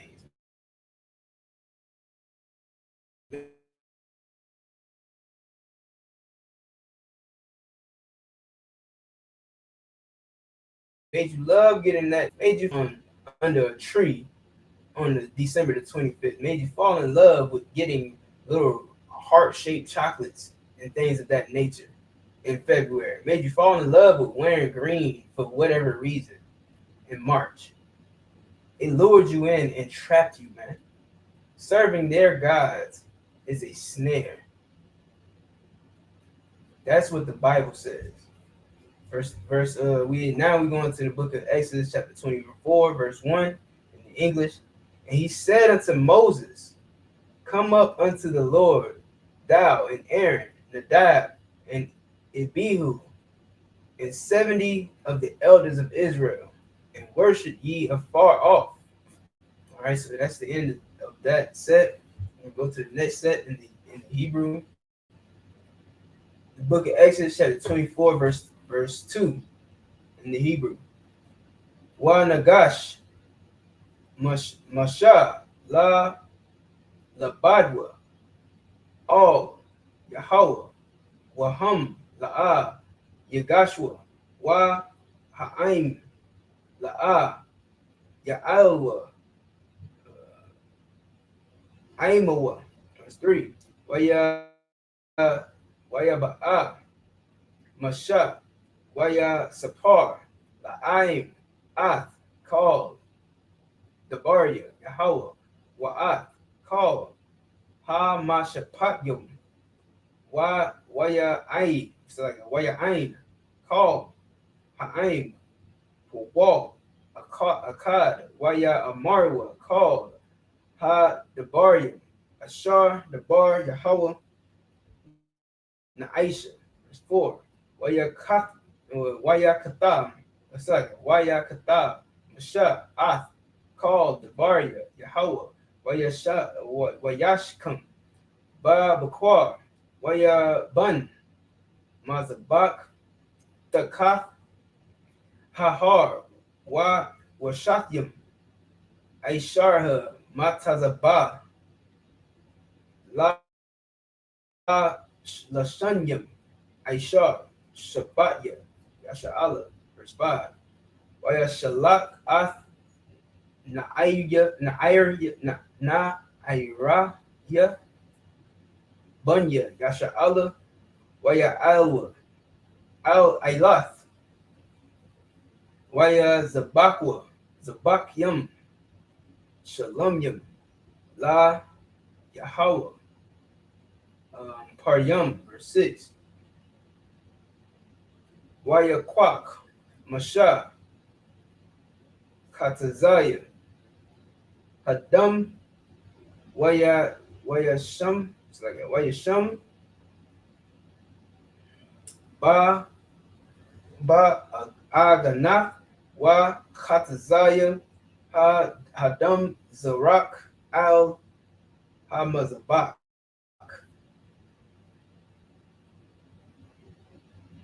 Verse 7. Waya Kwak, Sapar, Habaryath, Waya Kora'ah, Ba Azanya, Ha'aim, Waya Amarwa, called Ashar, Dabar, Yahweh, Na'isha, Wana Shamai, verse 8. Waya Kwak, Masha, Ath Hadam, Waya Zarak, Al Ha'aim, Waya Amar, Hana, Dama, Habaryath, Ashar, Karath, Yahweh. I'm come. Hold up.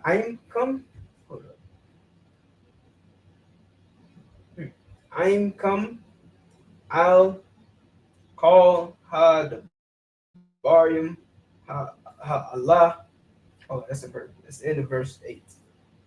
All right, now in the English, book of Exodus, chapter 24, verse 2. And Moses alone shall come near the Lord, but they shall not come nigh, neither shall the people go up with him. And Moses came and told the people all the words of the Lord, and all the judgments. And all the people answered with one voice and said, all the words which the Lord hath said will I do. So we agreed, man.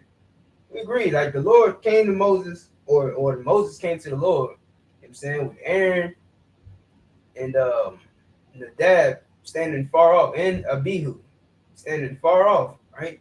Came with him, it just wasn't close by. They stood afar off. You understand? Because it was a great and it's not something light, you know what I'm saying, going to speak to the Most High. Like this is, you don't understand this. When people be saying, Lord, talk to me, and I talk to God, like, you don't know what it's like to talk to God. If you talk to God, you would probably crap your pants. You understand? You don't understand. This is why the people of Israel said, look, you go and talk to him. We don't want to talk to him because they couldn't handle it. They were scared. It was scary, man. It was scary to talk to the Lord. You think that the Lord is talking to you. You're not. That's not what's going on. You know what I'm saying? You might need to get checked out for schizophrenia because that's not what's happening.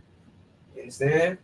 And the people of Israel understood that. That's why they let Moses go and talk to the Most High. And even Aaron and those cats, they had to stand far off. It was there, but they wasn't there. You know what I'm saying? All right. You don't want to talk to the Lord. Not directly, at least. You know what I mean? Verse 4. But they said that they would do it, right? The Lord gave them commandments and they agreed to do it. What was those commandments? The 10 commandments on top of, look, keep these high holy days. You know what I'm saying? Keep these feasts. You know what I'm saying? Cast down false images. You see those false, cast that down. You understand? Cast that down, get rid of it, destroy it, people. You know what I'm saying? Burn it. You know what I mean? So Verse 4. They agreed to do it. And Moses wrote all the words of the Lord and rose up early in the morning and builded an altar under the hill and 12 pillars according to the 12 tribes of Israel. Verse 5. Appreciate it. All right, verse 5.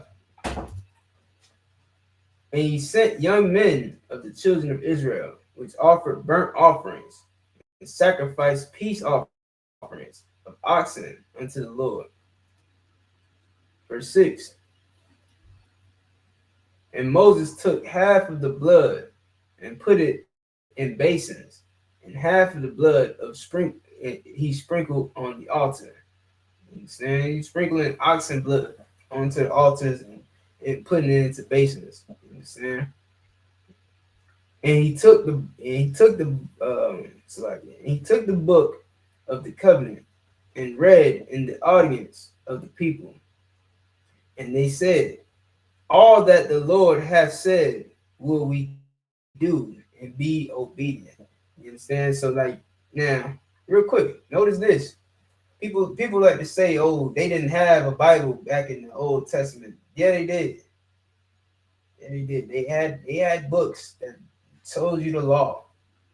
They had books. Moses had books. You understand? They had the law. They had the Torah. They had what to do and what not to do. All these stories about Adam and Eve, all these stories about Noah, and these are stories that were written down. They had these books, man. And guess what? Moses had the book of the covenant. What's the covenant? The agreement. What's the agreement? We do this, we do these laws, and God does this in return. That's the covenant. What is that? Deuteronomy, Exodus, Leviticus, Numbers. You understand? That's what we're reading about. The books of the covenant. Let me see. Verse 7. No, hold up. All that the Lord has said we will do and be obedient. So we done signed the contract, man. When we said we would do it and be obedient, we signed the contract. We said we was gonna do it. We have to make right on our deal. This is a 1,000-year-old deal. Not 1,000, but thousands of years old. Thousands of years old deal. Now we have a new covenant, but we still have to keep those commandments, man. The new covenant, here's what's new about the new covenant. Now you get a chance to get it right. Before you didn't have a chance. Before it was, well, you agreed to do it, so by not doing it, you are going to have your life taken from you. Now it's, well, you didn't know that you have to do this. You understand?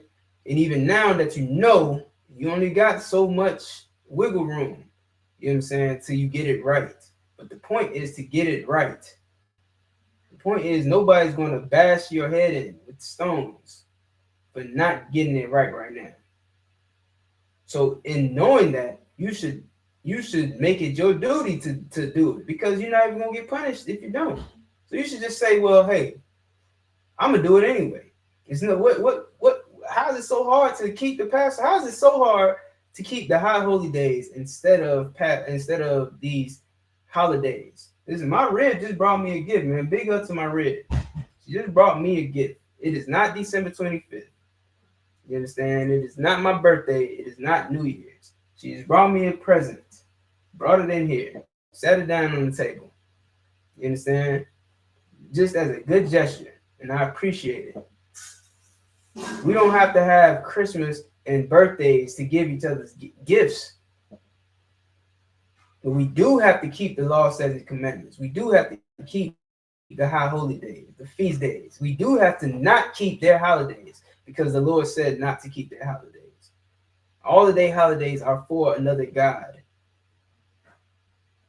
You understand? And let me play. I don't like to call it devil's advocate, but let me play devil's advocate. Let's say you want to keep those high holy. You want to keep you still want to keep the holidays, right? But you love God, right? So you say, all right, well, since I love God, I'm gonna keep the high holidays too. Do it. Do it. It starts with that. It starts with saying, you know what? I love Christmas. I'm gonna probably still celebrate. I'm gonna probably still give my people gifts on Christmas, but I'm going to start celebrating the Passover. That's where it starts, man. That's what the new covenant is for. So you can get it. You have a chance to get it right. So now the ISUPK is showing you, well, every year we have a Passover. You're invited. You Black, Hispanic, and Native Indian, come to the Passover. You understand? Keep the Feast of Unleavened Bread with us. Keep the Day of Hanukkah with us. Keep the Feast of First Fruits with us. We listen. We be at the school partying, man, cooking and grilling and deep frying stuff.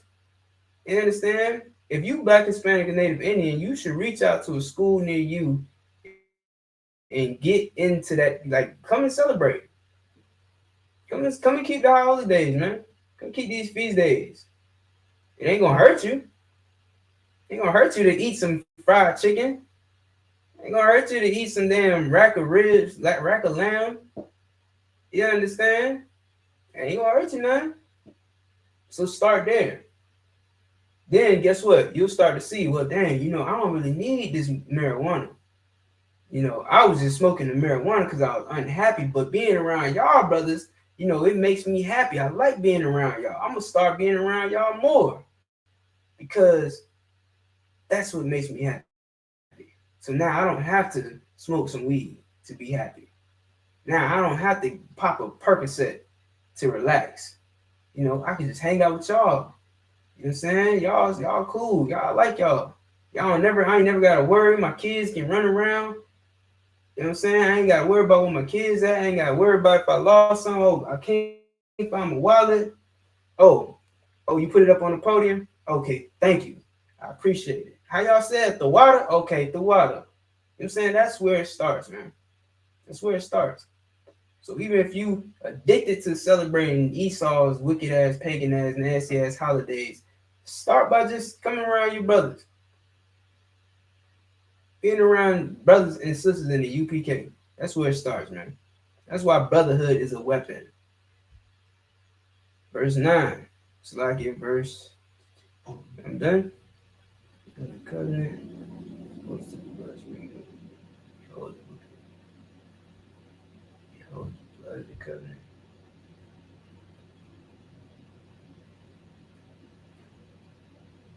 Oh, did I read that wrong?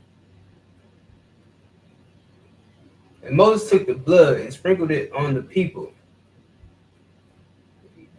Oh, okay. All right, I see. Verse 8. And Moses took the blood and sprinkled it on the people and said, behold, the blood of the covenant, which the Lord have made with the concern with you concerning all these words. You know what I'm saying? And this is and we got the book of the covenant, and we got the blood of the covenant. Now we're going to read in Hebrew.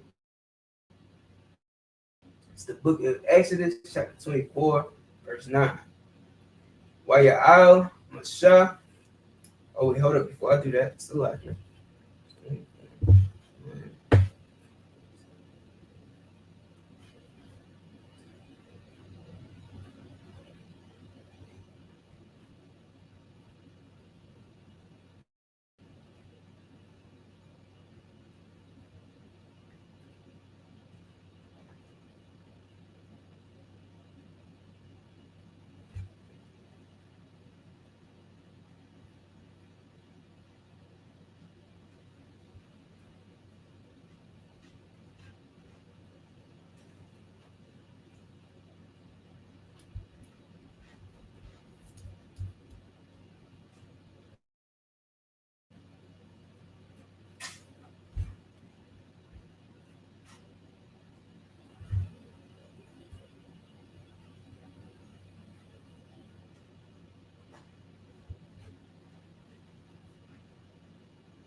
All right, book of Exodus, chapter 29, verse 9. Oh, sorry, 24, verse 9. in the Hebrew. Waya il Masha wa Aharon Nadab wa Abya Hawa Hawa Salagi wa Shabai Yum Mazaquanya Yasha Allah verse 10 Waya Ra'awa Alahaya Yasha Allah wa Takat Regal Yawa Kama Aisha Labanath Ha Sapayar Wa Ka'ait Zam Ha Shamayam La Tahar verse 11 La'al Atazayalya Bunya Yasha'ala La'a Shalak Yadwa Waya Kazwa Waya Kazwa Alahayim Waya Akawa Waya Shatwa verse 12 Waya Amar Yahweh Al Masha Alha Alia Ha Hara Ha Wahaya Sham Wa Athanha Lakath Ha Aban Wa Ha Tawar Ha Tawara Waha Matazawa Ashar Katabthaya La Hawarath Ma La Hawar Thumb verse 13 Waya Kwam Masha Waya Ha Washai Waya Hawashai Salagi Ma Sharatwa Waya Al Masha Al Hara Ha Alahayim verse 14 Wa Al Ha Zaquanyam Amar Shabwa Lanawa Bazah Aid Ashar Na Shawab All Yakam Wa Hana Aharon Wahawar Aimkam Maya Ba'al Debaryum Yagash Alaham. Alright, in the English, book of Exodus chapter 24, verse 9. Then went up Moses and Aaron, Nadab and Abihu, and 70 of the elders of Israel. Verse 10. And they saw the God of Israel, and there was under his feet, as it were, a paved work of sapphire stone, and as it were the body of heaven in his clearness. Verse 11. And upon the nobles of the children of Israel he laid not his hand. Also they saw God, and did eat and drink. Right. Verse 12, Salaki. And the Lord said, so Most High presents it's in verse 12. And the Lord said unto Moses, come up to me into the mount and be there, and I will give thee tables of stone and a law and commandments which I have written, that thou mayest teach them. And Moses rose up, and his minister Joshua. And Moses went up into the mount of God. Verse 14. So Moses is going up to the mount to speak to.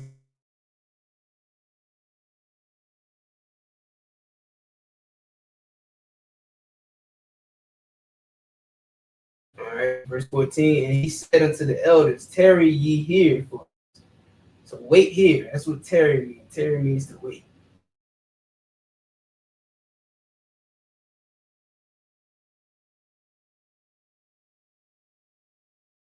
Are with you, sucking.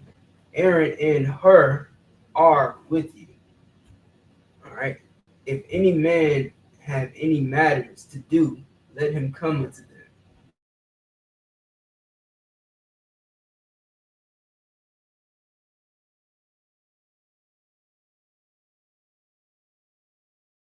Moses about to go into the mountain. If I'm not mistaken, this is right, man. Listen, man. I don't want to spoil it for you. We're gonna get right into it.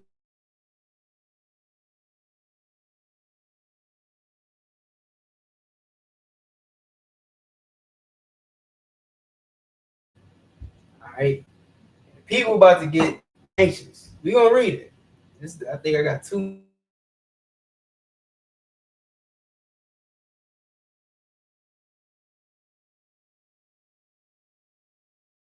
4 verse 15. Waya al Masha al Hahar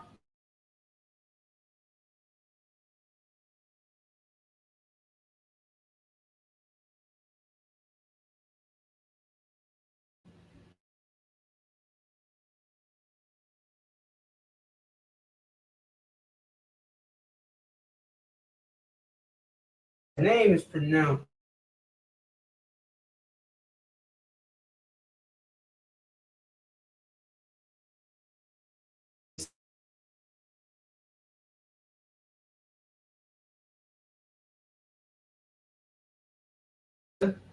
Waya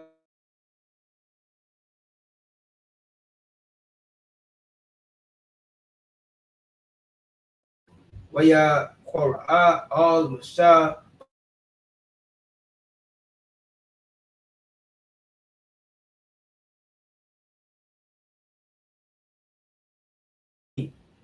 Wa Amar Wa Amarha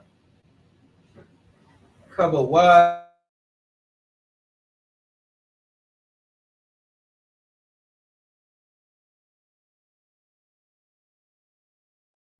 La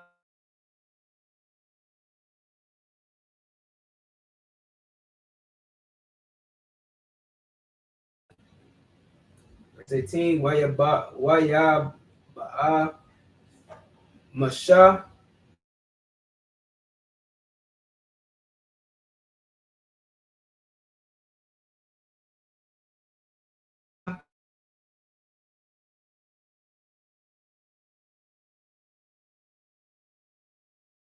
Ayam La Yala chapter 25 verse 1 Waya the Bar Yahweh al Masha La Amar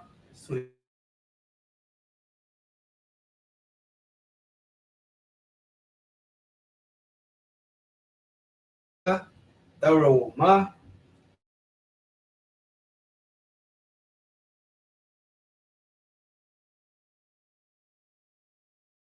Ya Dabanwa Labwa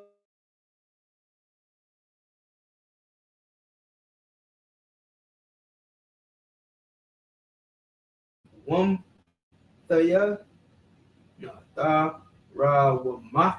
Darawamathia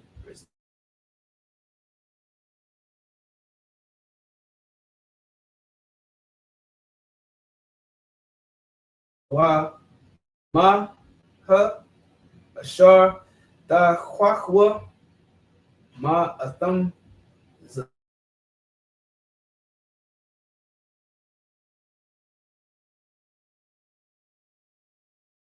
Zakala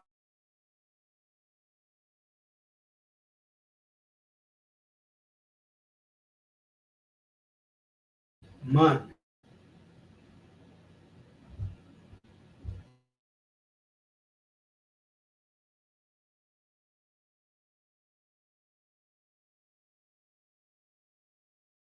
All right.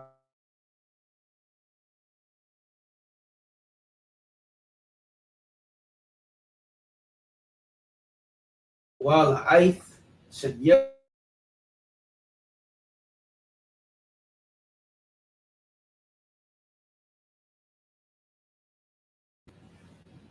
All right. The book of Exodus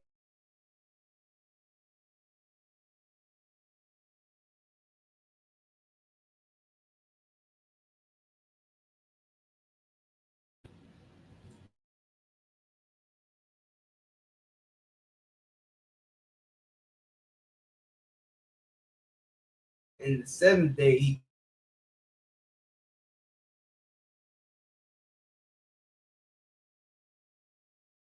glory of the Lord was like the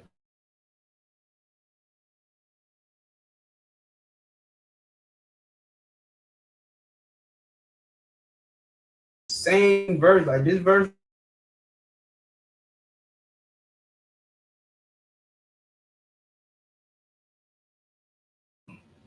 This goes hand in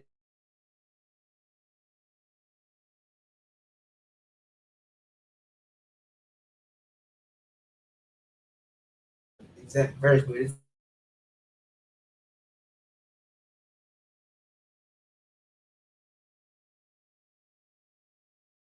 you know what I'm saying. So imagine seeing a ball of fire at the top of this mountain. That's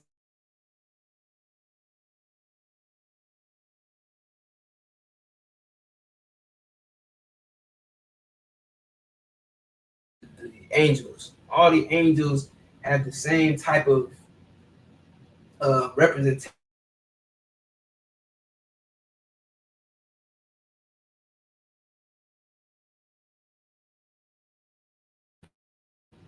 right? So that's for another class or whatnot.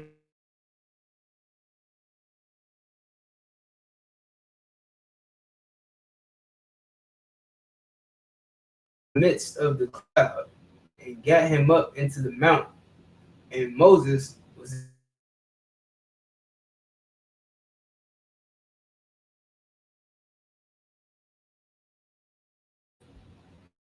it's like a month and a half almost, or month and a quarter.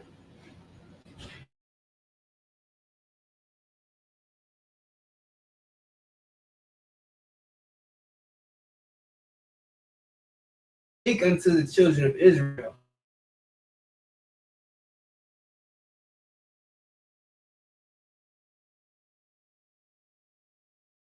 my offering.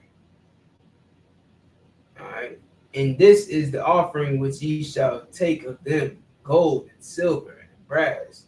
What's happening?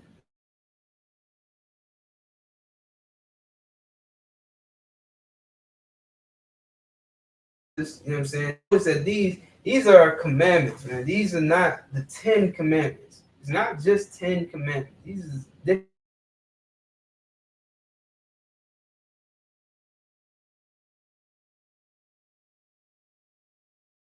this is talking about giving offerings, right? These go along with the laws. Okay. Um, that's another thing with the new covenant. There's no offerings.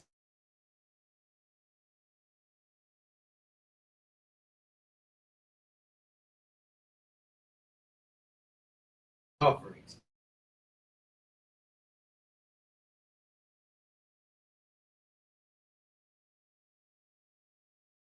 Last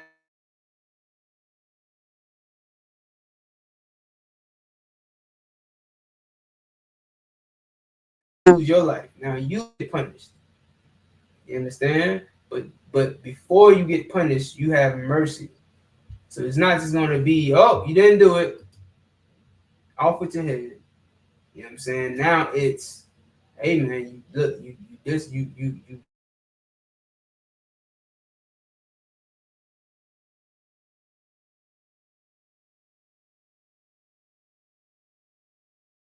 might want to check yourself. You know what I'm saying? You might want to clean house. Get rid of them demons that's living in you know what I'm saying?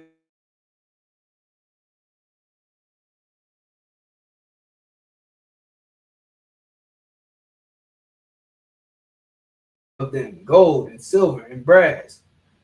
Verse 4.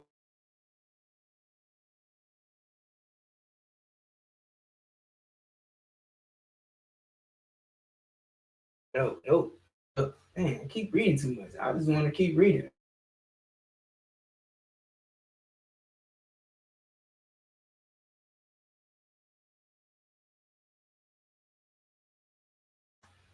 What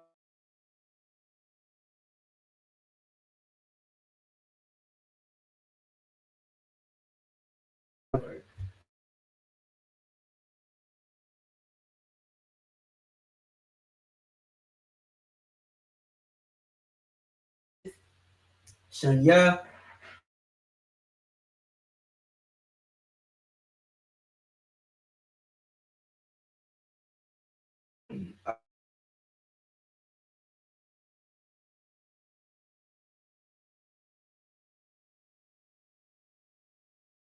the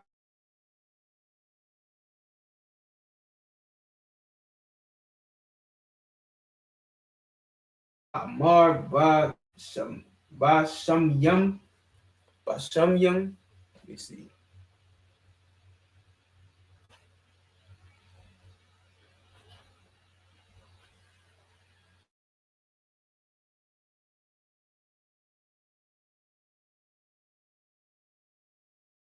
Ka wala Quat Rath Ha Tamayam.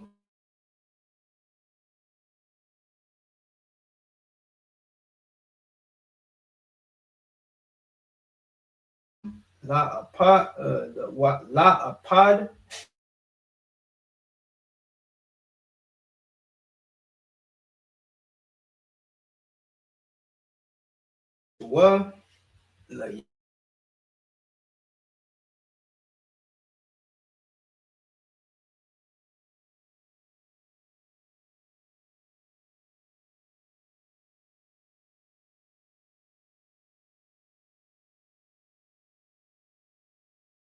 Wathka Ath Tha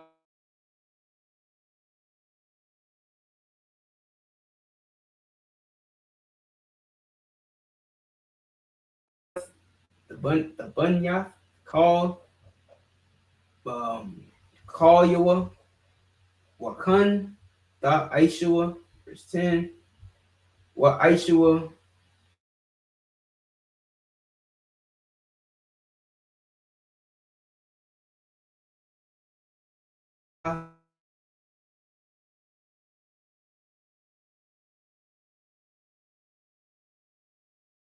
Khatazaya Rakabwa Wa Ma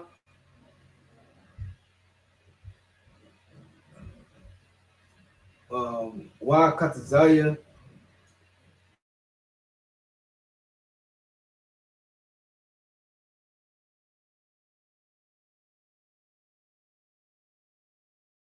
blue and purple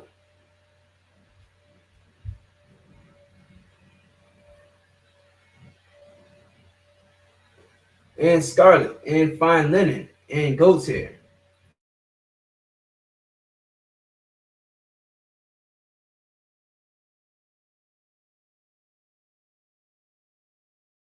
I probably heard the term uh,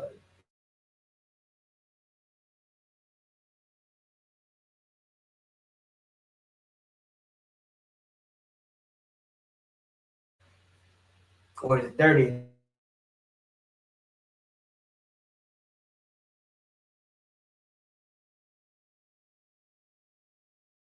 That's the same red skin. Like they used to be a very precious fabric, dyed goat skin, red dyed goat skin. It's a very pricey fabric back then.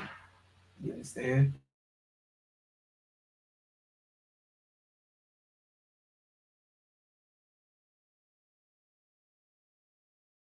He wants us to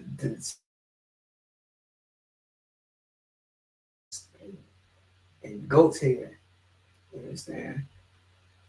And I'm sorry, not goat skin, ram skin, dyed red, right? And badger skin, and shittim wood, oil for the light, spices for anointing, spices for anointing oil, and for sweet incense, right? Spices meaning incense, right?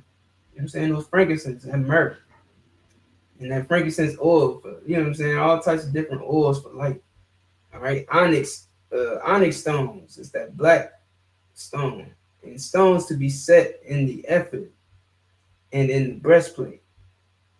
Verse 8.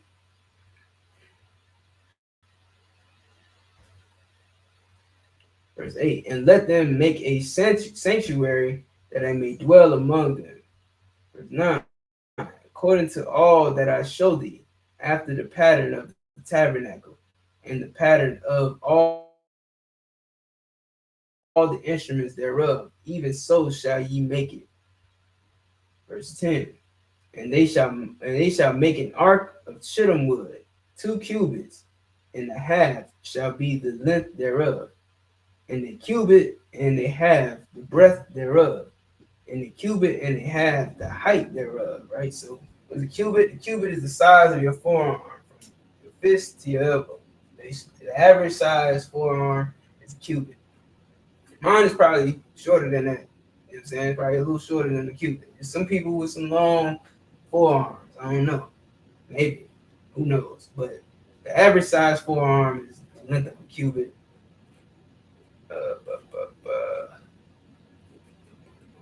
Yeah. So this is the Lord setting up a blueprint. He told him how big to make it. He's telling Moses, this is what I want. This is what I want you to sacrifice these things, to put all these things inside this temple or whatever you're gonna do inside this ark, whatever. But this is the size that I want the ark to be. This is the measurements of it. You know what I'm saying?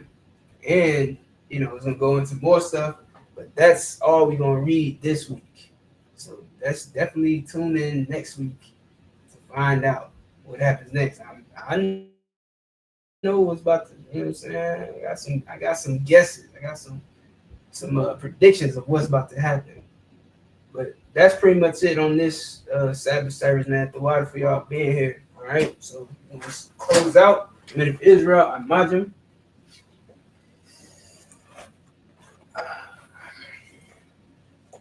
First of all, Laya Sha'ala.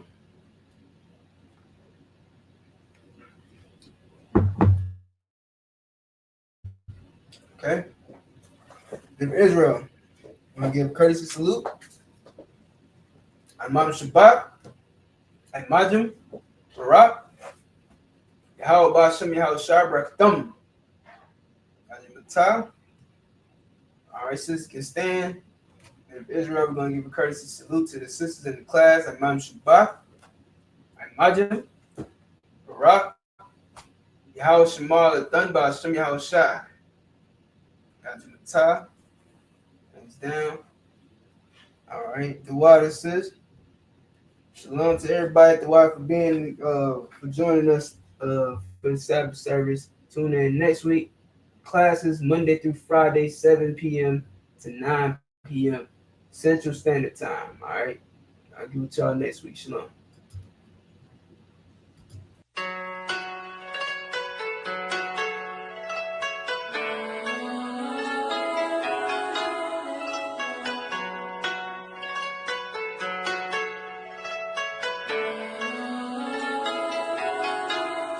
Yeah, Babylon is falling to rise no more. Babylon is falling to rise no more. Falling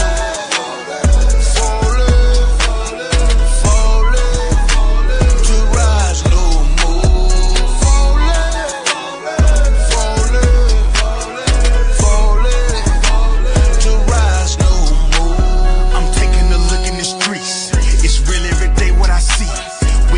Searching for peace, my people just wanna be free. We tired of the cell blocks and the bullshit.